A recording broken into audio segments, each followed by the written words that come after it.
नमस्कार, आप सभी लोगों का व्रत त्योहार एस्ट्रोलॉजी में स्वागत है। मैं निधि मिश्रा आप सभी लोगों का स्वागत कर रही हूँ। तो आज बात होगी मेष लग्न में स्थित सूर्य के बारे में, दूसरे भाव में स्थित सूर्य के बारे में, तीसरे भाव में स्थित सूर्य के बारे में और चौथे भाव में स्थित सूर्य के बारे में। तो वीडियो पूरी देखिएगा। अगर जो आपकी कुंडली मेष लग्न की नहीं है तो भी थोड़ा बहुत मिलता जुलता फल देखने को मिल सकता है, तो अवश्य ही जुड़िए इस वीडियो से और पूरी देखिए। तो अगर जो मेष लग्न की कुंडली है और सूर्य प्रथम भाव में है, सबसे पहले बात करते हैं सूर्य किसका कारक है। सूर्य पिता का कारक है। सूर्य ही हमारी आत्मा है, सूर्य हमारा तेज है, सूर्य हमारी आंखों की रोशनी है, सूर्य राजा है, सूर्य से राज सुख देखते हैं, सत्ता का सुख देखते हैं।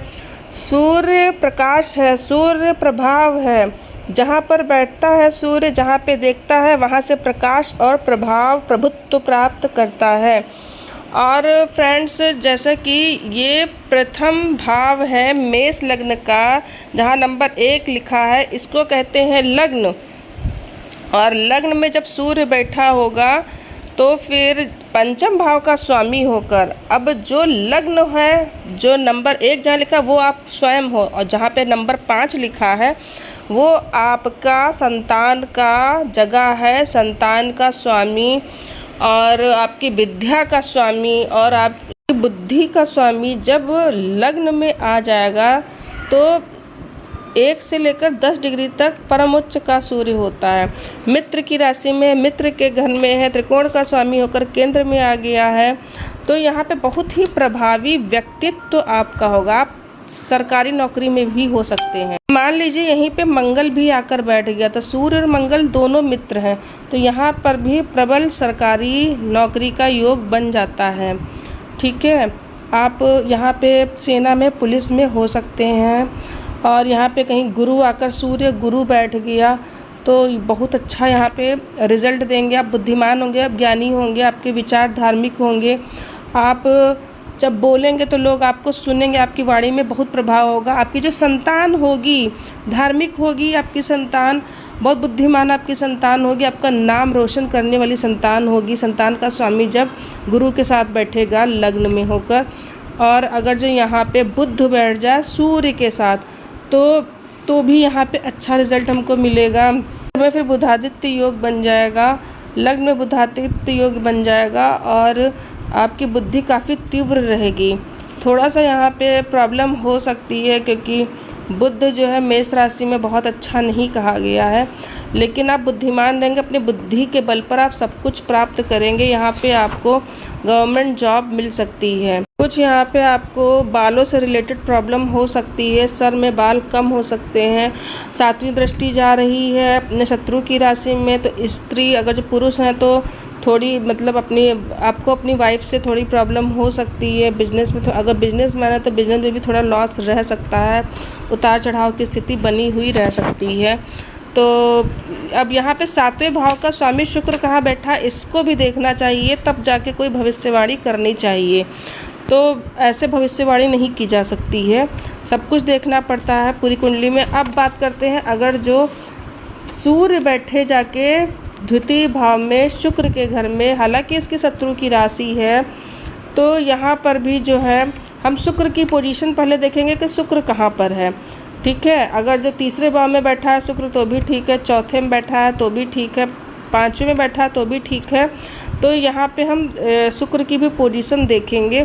और अगर जो यहाँ पर आपका सूर्य है तो आपका जन्म सुबह के समय का हो सकता है, ब्रह्म मुहूर्त का 3 बजे से लेकर 5:30 बजे के बीच आपका जन्म हो सकता है। जब आपका जन्म हुआ है तो आप मंदिरों में घंटियाँ बजी हैं, क्योंकि जो मंदिर के पट खुल जाते हैं, पूजा आरती शुरू हो जाती है, लोग ध्यान अवस्था में होते हैं, आपकी आत्मा में एक जो है प्रकाश रहता है और आप काफ़ी यहाँ पे धार्मिक भी हो सकते हैं। कहीं इसी सूर्य के ऊपर जब गुरु की दृष्टि हो जाती है तो काफ़ी धार्मिक प्रवृत्ति के आप होंगे। आपकी आत्मा में एक प्रकाश होगा, आप पुण्यात्मा होंगे देखा है मैंने मोस्टली लोगों की कुंडली में। कुछ यहाँ पे आँखों में आपकी समस्या भी हो सकती है, कहीं सूर्य मंगल द्वितीय भाव में हो और गुरु की दृष्टि अगर जो यहाँ पे पड़ रही है, अष्टम में गुरु हो, तो आइज़ में प्रॉब्लम मैंने देखी है। चश्मा लगा हो सकता है, तो देखिए क्या कुछ ऐसा बनता हुआ योग नज़र आ रहा है। और यहाँ पे आपका जो आत्मा है वो अपने परिवार की तरफ ही रहेगा, कि मतलब परिवार के बारे में आप ज़्यादा सोचेंगे। और जहाँ तक धन की स्थिति की बात है, तो धन, अगर संतान पक्ष की बात करें, संतान का स्वामी सेकंड भाव में है, विद्या का स्वामी सेकंड भाव में है, तो फिर जो है थोड़ा सा यहाँ प्रॉब्लम संतान पक्ष में भी रहेगी। मतलब होगी संतान, ऐसा नहीं है कि नहीं होगी, होगी, कुछ प्रॉब्लम्स रहेंगी। और यहाँ पे जो है थोड़ा जो है आपको विद्या ग्रहण करने में भी थोड़ी दिक्कत होगी। हो सकता है कि आपका मन पढ़ाई में ना लगे, कुछ दिक्कतें रहें, लेकिन आपको विद्या मिलेगी, लेकिन कुछ रुकावटों के साथ मिलेगी। लेकिन यहीं पे अगर जो गुरु की दृष्टि पा जा रहा है सूर्य यहाँ पे, तो इतनी कुछ प्रॉब्लम्स नहीं रहेंगी। जब यहाँ पे सूर्य होता है तो आपके परिवार में कोई प्रभावी व्यक्ति होता है, वो आपके बाबा भी हो सकते हैं, कोई भी व्यक्ति हो सकता है। धन संचय करेंगे, कुछ प्रॉब्लम्स के साथ करेंगे, लेकिन धन संचय भी होगा। सातवीं दृष्टि जा रही है वृश्चिक राशि पर, 8वें घर पर जा रही है, तो ज़मीन जायदाद यहाँ पे आपको मिलेगी, लेकिन कुछ रुकावटों का आपको सामना करना पड़ेगा। कहीं पापक ग्रहों की दृष्टि आ गई सूर्य पे, तो ज़मीन जायदाद मिलने में भाई देखिए दिक्कत होती है यहाँ पे। और अगर जो ऐसा कुछ नहीं, शुभ ग्रहों की दृष्टि है, तो ज़मीन जायदाद का योग भी है। धन होगा कि नहीं, तो इसकी जो स्थिति है वो शुक्र की भी देखनी पड़ेगी, तब आप कह सकते हैं धन की स्थिति क्या रहेगी। शुक्र अगर जो तीसरे भाव में, चौथे भाव में, 5वें भाव में है, तो धन संचय आप कर लेंगे, कोई दिक्कत नहीं रहेगी। छठे, 8वें, 12वें भाव में नहीं होना चाहिए अपनी राशि से, ठीक है। अब बात करते हैं अगर तीसरे भाव में सूर्य बैठा है तो क्या रिजल्ट देगा। जब तीसरे भाव में जब सूर्य होता है तो बहुत पराक्रमी हो जाता है।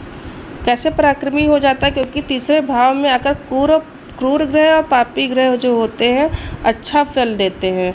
जैसे यहाँ पे मंगल भी हो गया, सूर्य भी हो गया, शनि भी हो गया, तो अच्छा फल देते हैं। शनि यहाँ पे सबसे अच्छा फल देता है तीसरे भाव में। मैंने बहुत सी कुंडली में स्टडी किया, तीसरे भाव का शनि बहुत अच्छा फल देता है।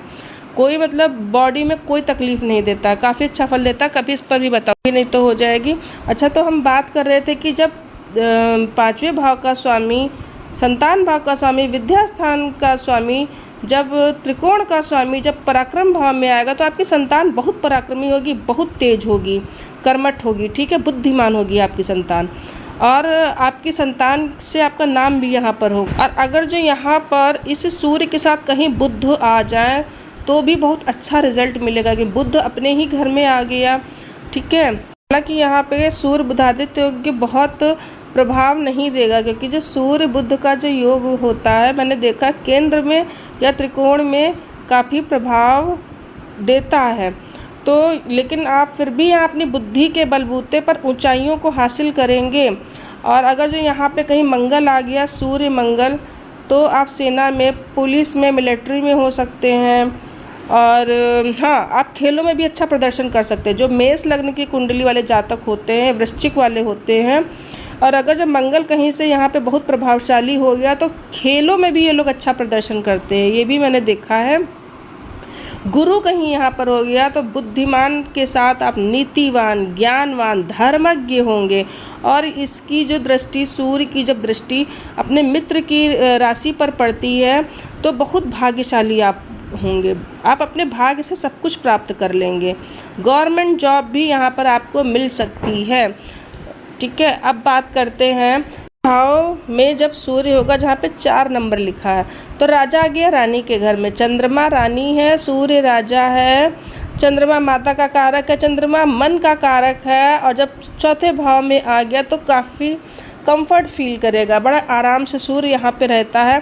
त्रिकोण का स्वामी होकर जब केंद्र में आ गया, मित्र के घर में आ गया, तो अच्छी पोजीशन में यहाँ पे होता है।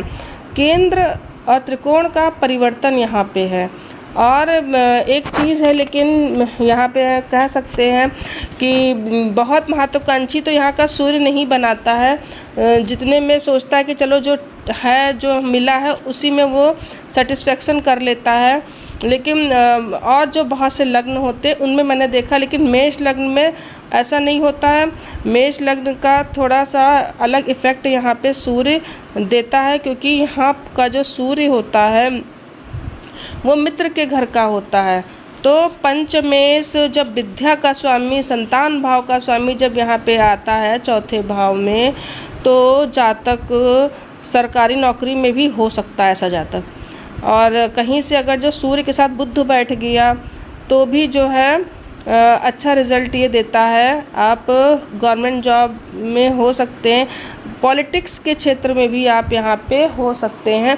माता को थोड़ा सा स्वास्थ्य में यहाँ पे दिक्कत हो सकती है।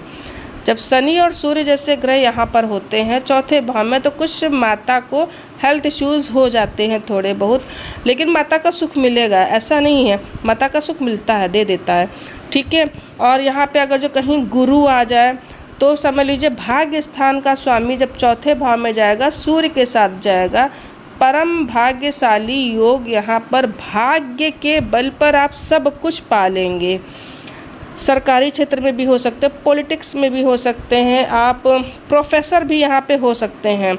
अगर जो गुरु भी यहाँ पे आ गया तो आप अच्छे पद पर यहाँ पर हो सकते हैं।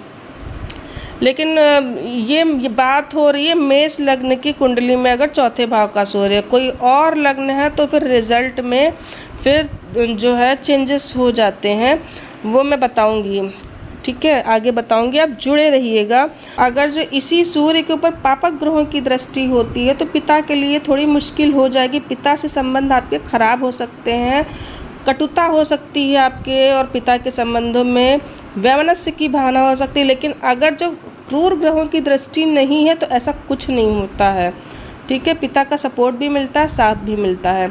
और होता है, मैंने बहुत सी कुंडलियों में देखा है कि जैसे कि मकर लग्न की कुंडली में जब यहाँ चौथे भाव में सूर्य होता है तो और भी कुछ योग होते हैं जब पापक ग्रहों की दृष्टि सूर्य पे पड़ती है। जैसे मकर लग्न की जैसे मैंने बात कर ली, तो पिता का सुख नहीं भी मिलता है जातक को, मैंने ये भी देखा है। भयंकर बीमारियां भी हो जाती हैं अगर जो क्रूर ग्रहों की दृष्टि है। लेकिन मैंने क्रूर ग्रहों की दृष्टि की बात की है। और इस लग्न की जहाँ तक बात है तो ये इसके मित्र का घर है, तो यहाँ इतनी प्रॉब्लम नहीं देता है। और अगर जो क्रूर ग्रहों की दृष्टि नहीं है इस सूर्य पर तो ऐसा कुछ नहीं होता। पिता के साथ आपके संबंध अच्छे भी होते हैं, सपोर्ट भी मिलता है, साथ भी मिलता है, तब ऐसा नहीं होता है। बात सिचुएशन, ग्रहों कौन सा ग्रह कहाँ पर बैठा है, किसकी कैसी दृष्टि है, उस पर डिपेंड होता है। जनरली मैंने ऐसा देखा जब चौथे भाव में सूर्य होता है, मैं जनरल बात कर रही हूँ, तो बहुत महत्वाकांक्षी व्यक्ति नहीं होता, जितना मिला उतने में खुश। गवर्नमेंट जॉब करा तो उसी में खुश, आगे बढ़ने की ज़्यादा नहीं सोचता है। तो आप कमेंट करके बताइएगा क्या ऐसा है, क्योंकि जो मैंने देखा कुंडली में, जो मैंने स्टडी किया है वो मैं बता रही हूँ। और मेष लग्न की कुंडली में जब यहाँ सूर्य होता है तो अच्छा ही रिजल्ट देता है। इस वीडियो में इतना ही। और अगर जो आपको आगे की भी जानकारी लेनी है तो जुड़े रहिएगा चैनल से, जल्दी ही मैं इसकी नेक्स्ट सीरीज़ भी लाऊंगी। नमस्कार, जय भोलेनाथ।